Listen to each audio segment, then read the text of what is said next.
You, John Fitzgerald Kennedy, do solemnly swear.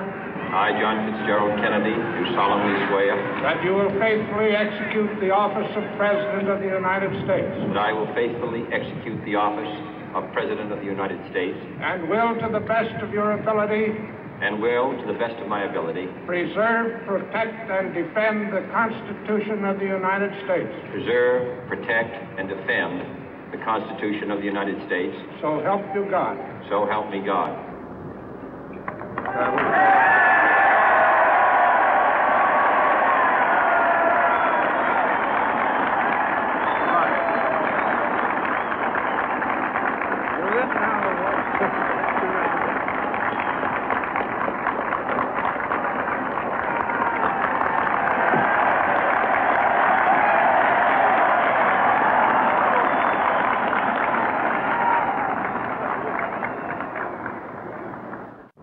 Vice President Johnson, Mr. Speaker, Mr. Chief Justice, President Eisenhower, Vice President Nixon, President Truman, Reverend clergy, fellow citizens.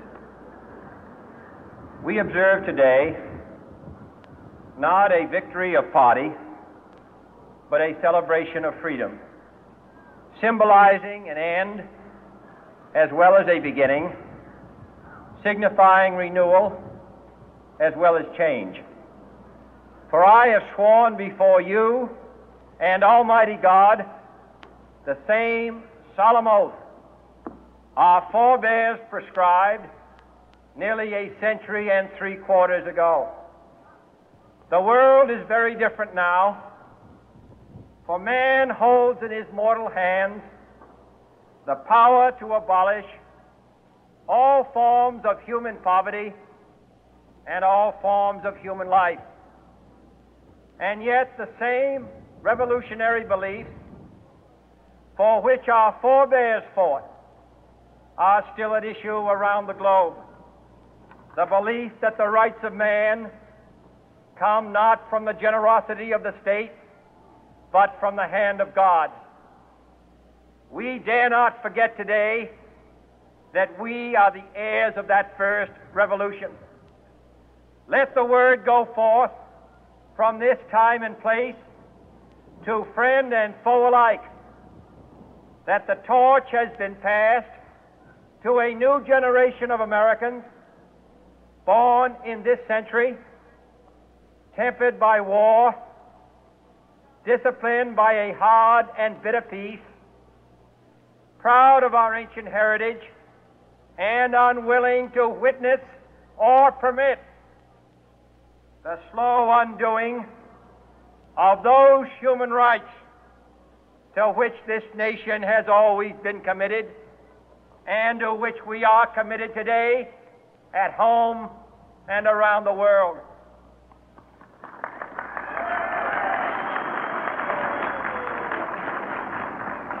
Let every nation know, whether it wishes us well or ill, that we shall pay any price, bear any burden, meet any hardship, support any friend, oppose any foe to assure the survival and the success of liberty.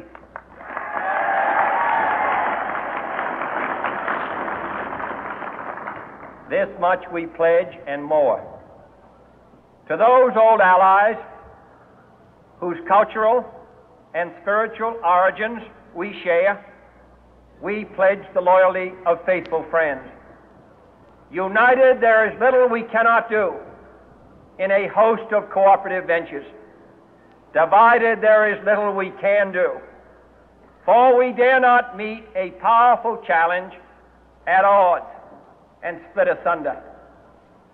To those new states whom we welcome to the ranks of the free, we pledge our word that one form of colonial control shall not have passed away merely to be replaced by a far more iron tyranny. We shall not always expect to find them supporting our view, but we shall always hope to find them strongly supporting their own freedom, and to remember that in the past, those who foolishly sought power by riding the back of the tiger ended up inside.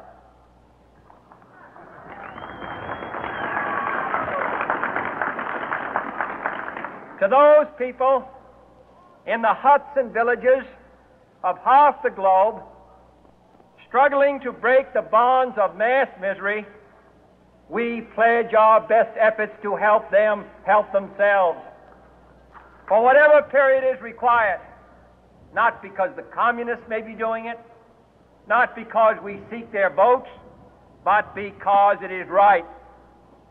If a free society cannot help the many who are poor, it cannot save the few who are rich.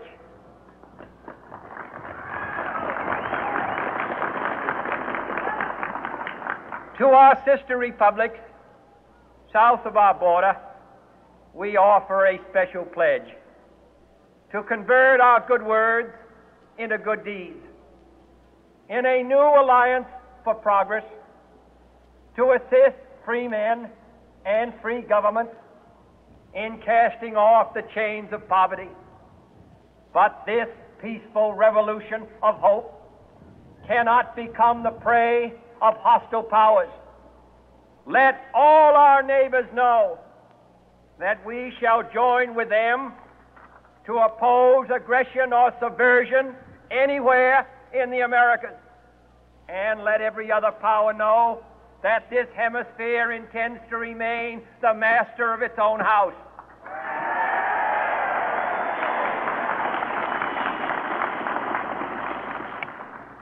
To that World Assembly of Sovereign States, the United Nations, our last best hope, in an age where the instruments of war have far outpaced the instruments of peace, we renew our pledge of support to prevent it from becoming merely a forum for invective, to strengthen its shield of the new and the weak, and to enlarge the area in which its writ may run. Finally, to those nations who would make themselves our adversary, we offer not a pledge, but a request that both sides begin anew the quest for peace. Before the dark powers of destruction, unleashed by science, engulf all humanity in planned or accidental self-destruction, we dare not tempt them with weakness, for only when our arms are sufficient beyond doubt can we be certain beyond doubt that they will never be employed.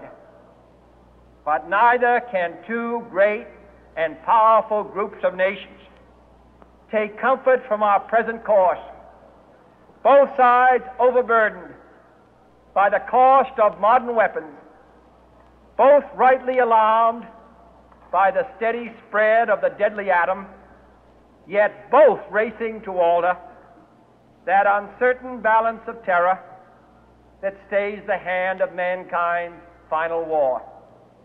So let us begin anew, remembering on both sides that civility is not a sign of weakness, and sincerity is always subject to proof.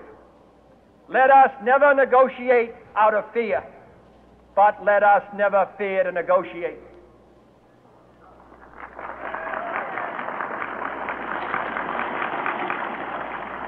Let both sides explore what problems unite us, instead of belaboring those problems which divide us.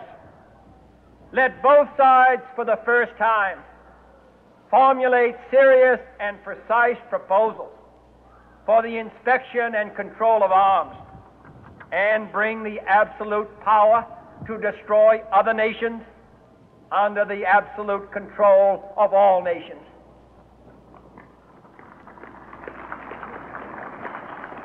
Let both sides seek to invoke the wonders of science instead of its terrors.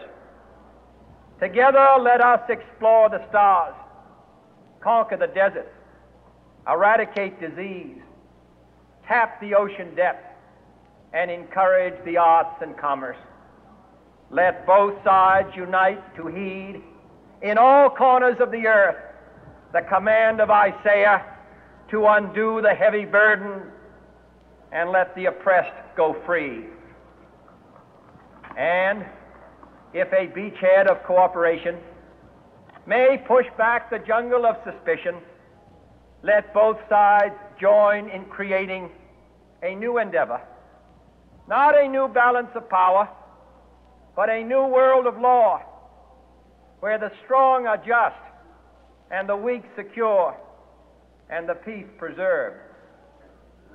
All this will not be finished in the first 100 days, nor will it be finished in the first 1,000 days, nor in the life of this administration, nor even perhaps in our lifetime on this planet. But let us begin.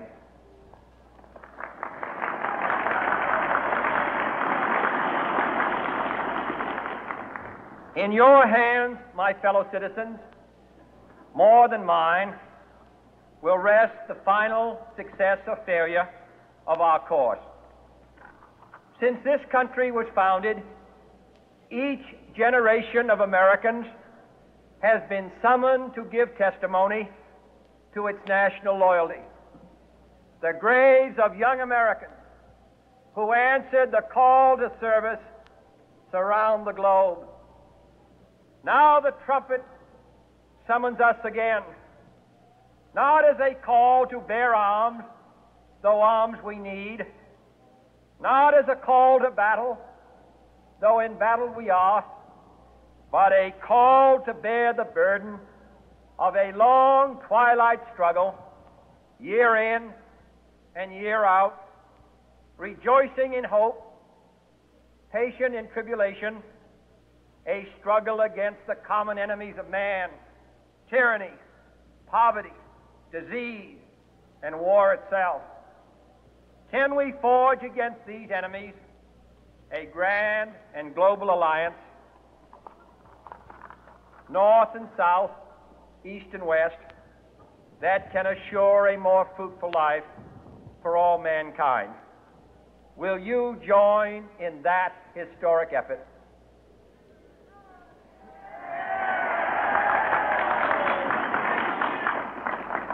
In the long history of the world, only a few generations have been granted the role of defending freedom in its hour of maximum danger.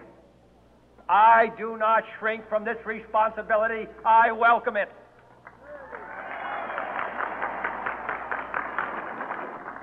I do not believe that any of us would exchange places with any other people or any other generation. The energy, the faith, the devotion which we bring to this endeavor will light our country and all who serve it. And the glow from that fire can truly light the world. And so, my fellow Americans, ask not what your country can do for you, ask what you can do for your country.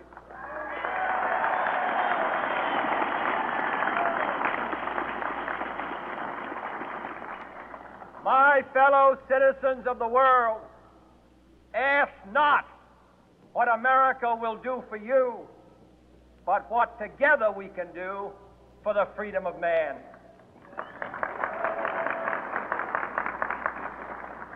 Finally, whether you are citizens of America or citizens of the world, ask of us here the same high standards of strength and sacrifice which we ask of you.